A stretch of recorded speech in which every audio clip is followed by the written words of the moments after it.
Welcome to the Democracy Live online accessible balloting portal called OmniBallot.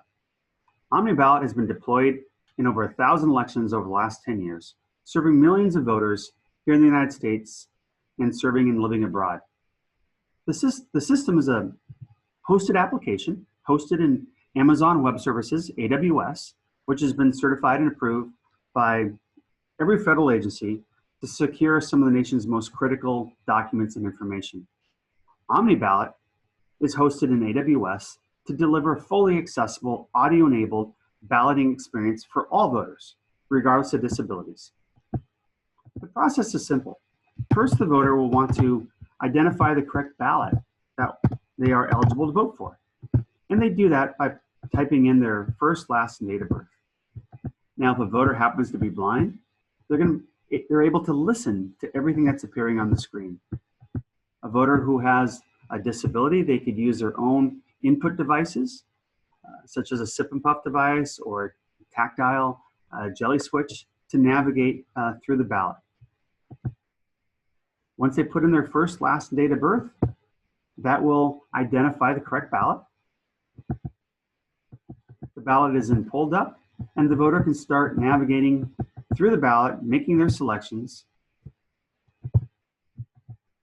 And again, if the voter happens to be blind, they have a visual impairment, they have a reading challenge, they can listen to everything that's appearing on the ballot.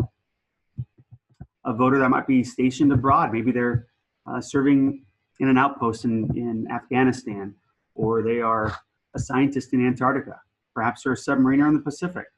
Voters who are not able to get to a traditional polling place can also use the OmniBallot application.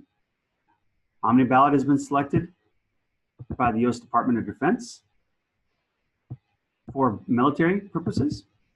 It's been used by all voters, from voters who are disabled, who are serving in the military, who are missionaries in Africa, the whole array of different reasons why a voter may not be able to get to a conventional polling place or mark or read a paper ballot independently.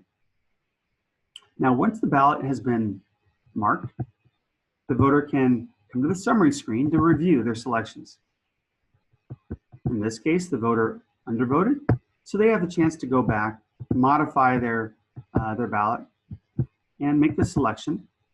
Once they come back to the review screen, if everything is looking the way that they wanted it to look, they're able to now print out their ballot.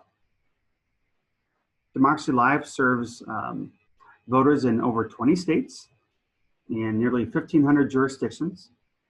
And every state and jurisdiction is a little bit different, but the majority of those deployments and implementations are jurisdictions that require the ballot to be printed by the voter at home. Voters can print out the ballot, and then they'll be prompted to print out the signature page. This is where the voter would sign their affidavit or the signature page. And now that the ballot has been marked and printed along with the signature page, the voter would go through the process of putting that into the envelope and returning the ballot, as well as the signature page, back to the elections office for tabulation, just like every other vote by mail or absentee ballot. As you can see, the process is fairly straightforward. The important thing is that everything you've seen on the screen is fully ADA and accessible for voters with disabilities. It's hosted in a federally approved cloud environment, the same cloud environment that the Department of Defense and the CIA and Homeland Security, those have all approved the AWS cloud for hosting some of the most critical documents in the country. In this case, it's the application, it's OmniBallot, that's been securely hosted to deliver a fully accessible, secure balloting experience to a voter serving abroad or here domestically who can't see or hold or mark a traditional paper ballot. If you have any questions about OmniBallot, feel free to contact Democracy Live. We thank you for your time, and go out there and vote.